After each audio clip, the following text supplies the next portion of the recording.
राजू की लगन और जंगल का सपना। जंगल के किनारे एक छोटी सी झोपड़ी में राजू अपनी प्यारी दादी के साथ रहता था। राजू के माता पिता अब इस दुनिया में नहीं थे और उसकी दादी ही उसका सब कुछ थी। उनकी झोपड़ी के चारों ओर घने पेड़ थे और सुबह शाम पक्षियों का मधुर संगीत सुनाई देता था।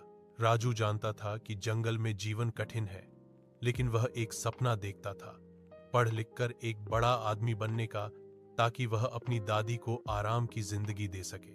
उनका गांव जंगल से बहुत दूर था और स्कूल तो और भी दूर। राजू को हर दिन मीलों पैदल चलना पड़ता था, कच्ची ऊबड़ खाबड़ राह पर चलते हुए।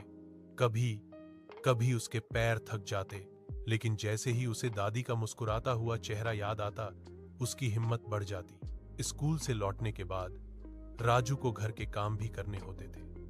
वह दादी के लिए लकड़ियां इकट्ठा करता, नदी से पानी लाता और छोटे मोटे जंगली फल भी चुनता।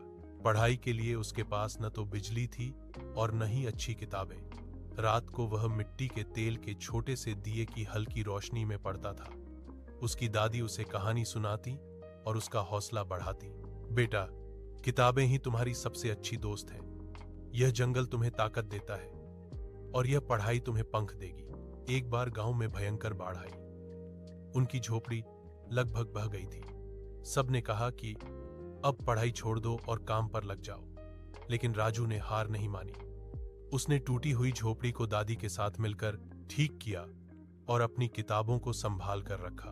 उसने और भी कड़ी मेहनत शुरू कर दी। वह दिन में स्कूल जाता, शाम को दादी की मदद करता और रात को जब सब सो जाते तो वह दिए की लौ में देर रात तक गणित के सवाल हल करता और नए शब्द सीखता। उसकी लगन इतनी सच